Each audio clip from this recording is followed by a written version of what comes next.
नमस्कार। हमारे एक शुभचिंतक के द्वारा एक प्रश्न आया है कि जब भी हम किसी दूसरे की सहायता करते हैं तो हमारा भाव क्यों बदल जाता है। अलग अलग व्यक्तियों का सहायता जब हम करते हैं तो भाव भी हमारा अलग अलग हो जाता है।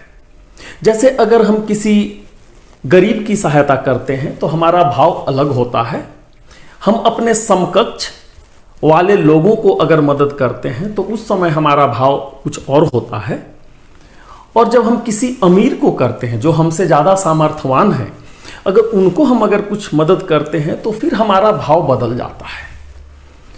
तो उनका यह प्रश्न है कि यह जो भाव है इसका क्या महत्व है मदद करने के संबंध में। तो आज हम उसी से संबंधित हम बात करेंगे। तो आप ऐसा समझ लीजिए कि यही प्रकृति है।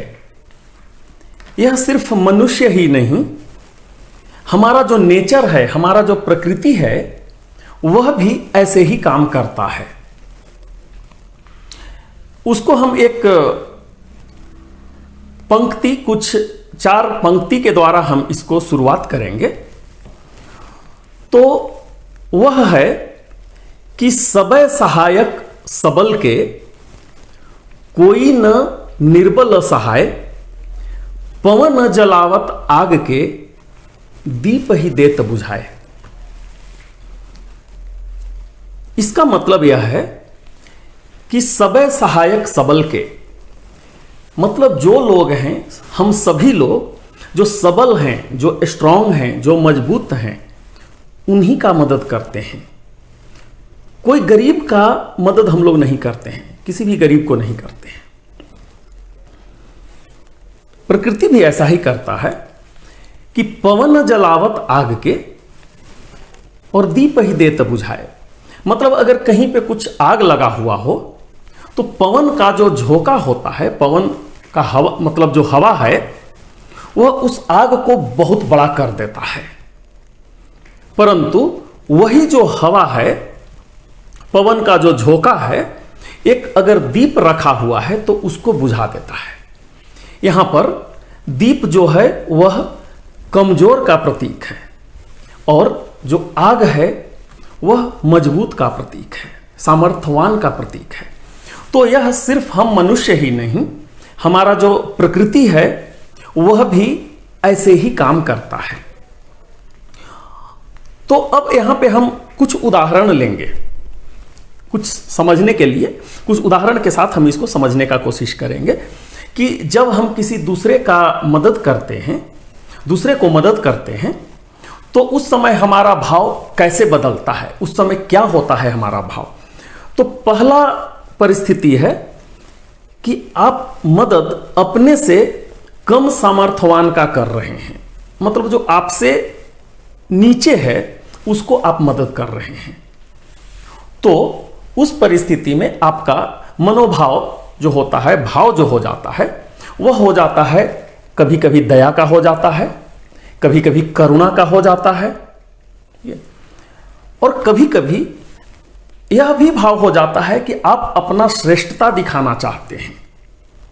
अगर आप किसी गरीब को मदद कर रहे हैं तो आप दूसरे लोगों को यह दिखलाना चाह रहे हैं कि हाँ, हमने उसको मदद किया है।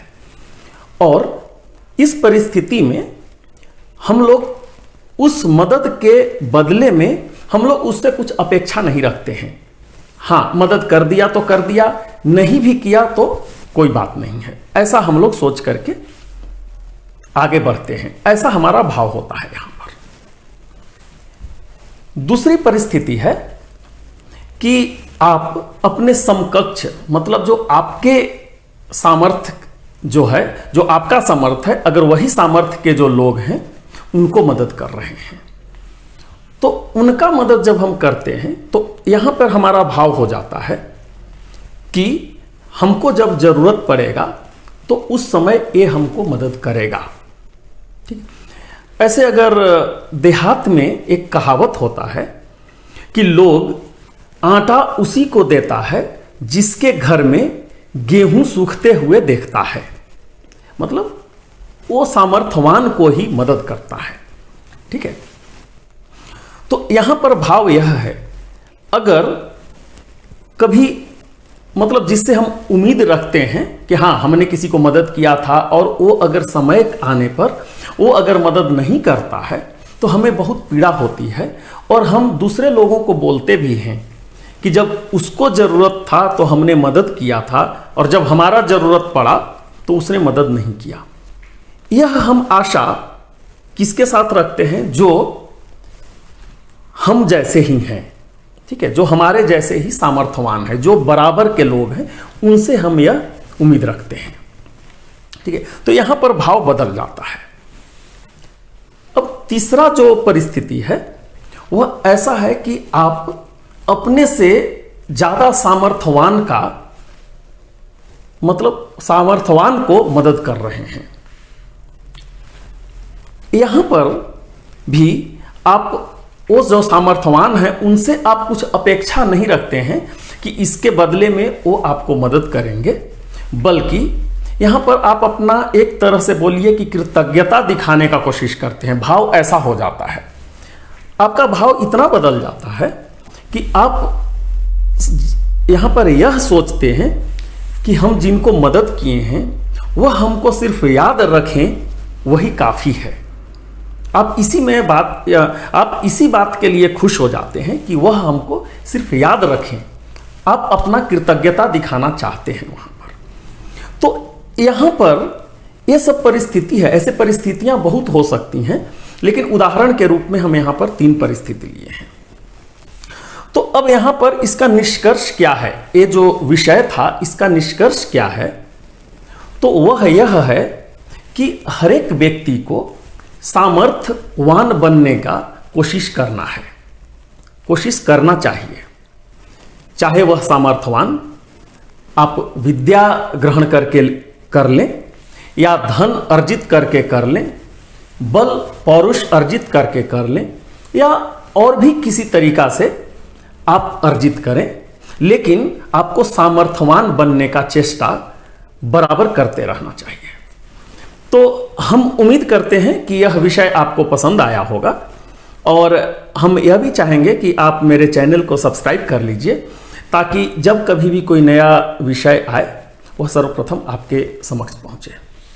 अगर आपके मन में किसी तरह का कोई प्रश्न है तो आप हमारे कमेंट सेक्शन में जाके प्रश्न लिखिए, हम उसका उत्तर देने का कोशिश करेंगे, और बहुत ही जल्द हम आपके समक्ष दूसरे विषय के साथ उपस्थित होंगे।